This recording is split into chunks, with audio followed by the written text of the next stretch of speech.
and welcome. Nice to have you with us on a Monday afternoon. You got it. It's the 23rd day of April, 2018, as we kick off the week here on Mad Dog Unleashed on your favorite little SiriusXM channel, number 82. Good to have Billy Z and, of course, Eddie Erickson and Colin Schmelling. Matt's in the house. We talked about what's cooking, 888 Mad Dog 6. Well, for a busy weekend as far as the world of sports is concerned on this Monday afternoon. It's a huge sports week. You got the conclusion of first rounds in the NHL and the NBA. You have the conclusion, for the most part, of week of month one in Major League Baseball, which is obviously on a back burner. And you have, obviously, the NFL Draft, which we will intersperse in conversation for the first part of the week, beginning today, later on with Gary Danielson on the quarterback. So we will have some fun here and do the job properly for you in the next 5 days with busy shows as we chat to you about what's cooking as far as the world of sports is concerned. I want to get into Andre the Giant because I watched that last night on HBO, so we'll get into that too. The wrestler and Vince McMahon and everything else. We'll do that in the course of our afternoon. Steve Torrey did the extra hour today. Automatically went upstairs and put on a timesheet that he wanted the extra hour, him and Cannell, little money, because I guess Adam's got to do an interview for CBS Sportsnet. What? Yeah, I felt the same way. The flatline CBS Sportsnet that they could put, I mean, geez, they'd have Obama go on there with Letterman and Obama on that Letterman show. We can get a rating on that thing. But anyway, we have Adam out today, so Steve did the extra hour. Not pleased about that, and we'll get to that a little bit later on when he joins us. Let's do a little overview here of where we stand as far as the NBA playoffs are concerned, basically concluding through round one. I don't know if I have anything declarative to tell you right now. I guess the two big issues for me, well, first off, the Eastern Conference is wide open. I think that would be issue number one. The Cavaliers got by yesterday because Oladipo couldn't make a basket if his life depended on it. They got a big-time supporting cast. That's all they are, is a supporting cast for LeBron.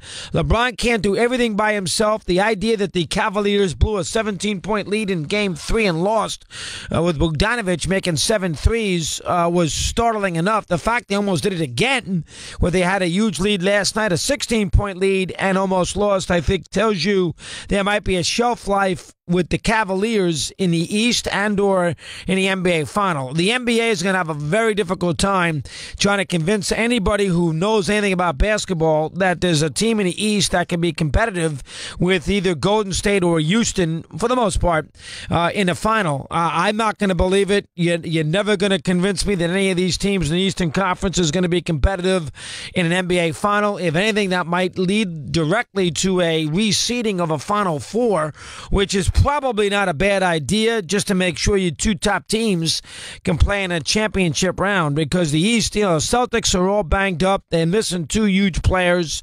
They got blown out of Game 3. They should have lost Game 1, and they did lose Game 4. You can make an argument they could be down 3-1 in this series to Milwaukee. Celtics, they work hard. They got 2 or 3 excellent young players. Horford is a very, very good professional, plays a good pros pro, and they got a great coach. But, I mean, I'm not sure if Boston is good enough to get to an NBA final. Toronto, I wanted to believe in. 59 wins. Dwayne Casey, nice story in Sports Illustrated about how he got railroaded at Kentucky. An excellent coach. But, again, every time I look at them in two big spots, I see the same old thing. I mean, I see a team that is dominated by their backcourt, a backcourt that's good, not great, and a team that yesterday blew a 90-80 lead to a Wizards team that can't get out of its own way half the time in big spots. Very erratic Washington club. Somehow they got even to 2 games apiece, so I'm not too sure what to believe in. Toronto will get by the series. They're good home court. They'll win the 2 games in their building, but they're going to have to work hard now to do that. And, a team that almost won 60 should not be having, I don't care how erratic or injured the Wizards were, a team that almost won 60 should not be working this hard to a team that won 43.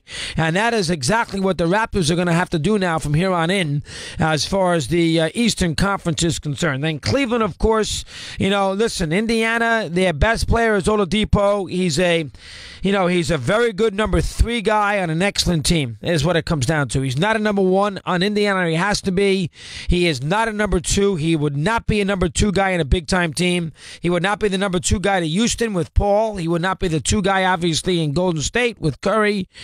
He would not be a 2 guy if Cleveland was good with Irving and LeBron.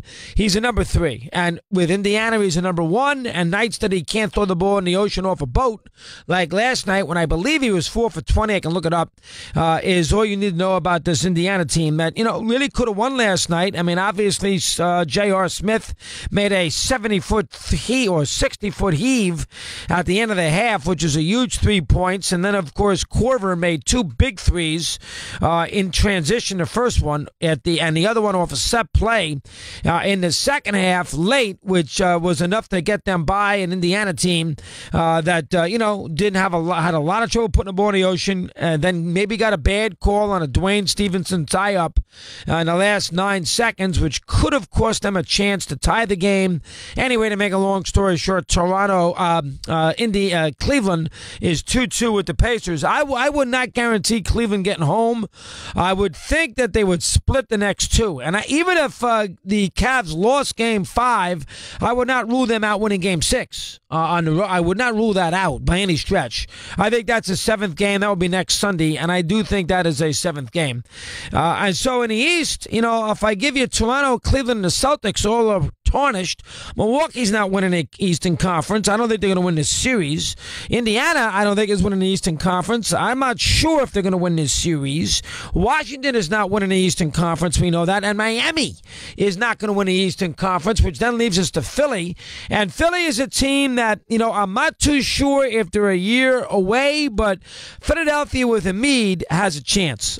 Philly's got a great player in Simmons. Can't shoot, but he's a great player. He's resourceful. He's got intangibles, Simmons. He makes a lot of people around him better. He's 6'8". He's hard to guard. He's good at going to the basket. I mean, he can't shoot, but he's a very, very good player. Not great yet, but very, very good. And Embiid's all over the place. He can make threes. He blocks shots. He's got an effervescence to him that you like.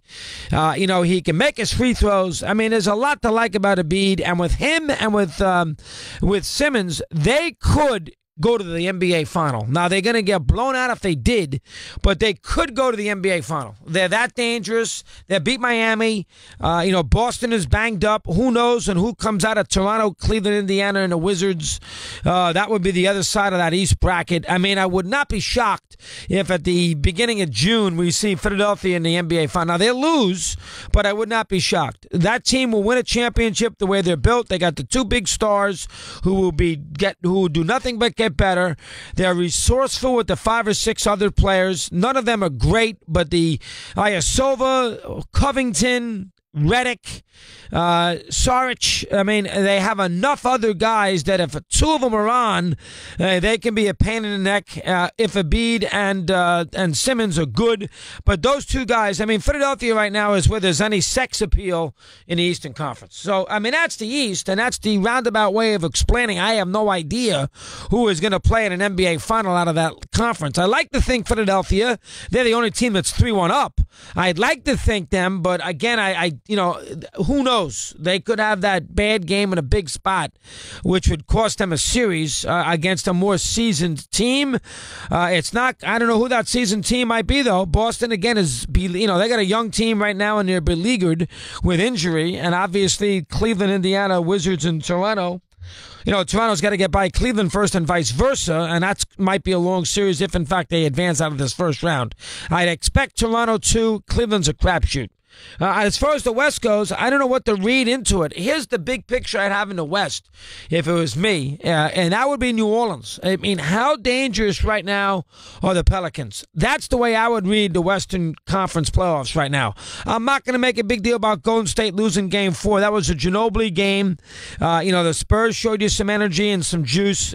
Golden State couldn't shoot that night yesterday afternoon. Ginobili played very, very well. That game got close in the fourth quarter, and they got big big baskets, obviously won by Aldridge, and then, of course, Ginobili played well down the stretch. Ginobili's a weird player. He's a Hall of Famer, but he's almost a Hall of Famer based on intangibles and longevity more than he is a Hall of Famer based on talent. I would not consider him a Hall of Famer based on talent because he's not a guy that's going to lead a team to a championship singularly, and he's not even really a number two guy, but he's a guy that he's such a winning player, and he's such an intangible player that, you know, he would play in any great team that you want to care to name. And you want to bring up any Russell team, you want to bring up the 71 Lakers, you want to bring up the old Sixers, whoever team you want to mention, 86 Celtics, he'd play. He's that kind of player. I don't know if he's a Hall of Famer just on, you know, the way he, you know, on his game per se, but his intangible quality and his longevity probably puts him over the top. Anyway, that was a tour de farce for him yesterday, but that doesn't mean anything as far as Golden State is concerned. I got to see if Houston loses another game before I'm going to make too big a deal about Game 3. I was surprised they lost by that badly in the third game in Minnesota the other night. I got to see that again. Houston has not played well in this series, though. They almost lost Game 1. Harden stunk in Game 2, and they were never really in the second half of Game 3. I got to see another one before I go crazy. If Houston finds himself a la Toronto at 2 games apiece after tonight, that would be a worrisome sign. It wouldn't mean they would lose the series, but I mean, the Rockets, who won 65 games against a injured, and, you know, Butler's not 100%, a banged up young Minnesota team, they should not be in a situation where they're struggling in the best of 3 series of 2 games apiece. So let's see what happens tonight before I make a declarative statement as far as the Rockets are concerned.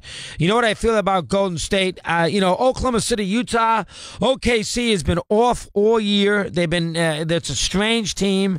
You know, Westbrook, you know, is almost, he doesn't know he doesn't know how to play with these guys. It's the weirdest thing. You know, Westbrook is so much better when he's almost the sole alpha dog. With this kind of crew, he doesn't know when he needs to back off. He doesn't know when he should take control. And yesterday or on Saturday night, he did neither, and he got outplayed by Rubio, and he ended up losing after having a big lead in the second quarter. I don't know how to read OKC. I would think a 7-game series, but they could crumble. It's a strange team. They've been strange all year. And that leaves New Orleans, you know, who buried Portland. So that's something that if you're a Trailblazer fan, you have to be very concerned about. A backcourt-oriented team. Lillard did absolutely nothing. I didn't see a lot of, adaptation by Terry Stotts, if you'd be concerned by that.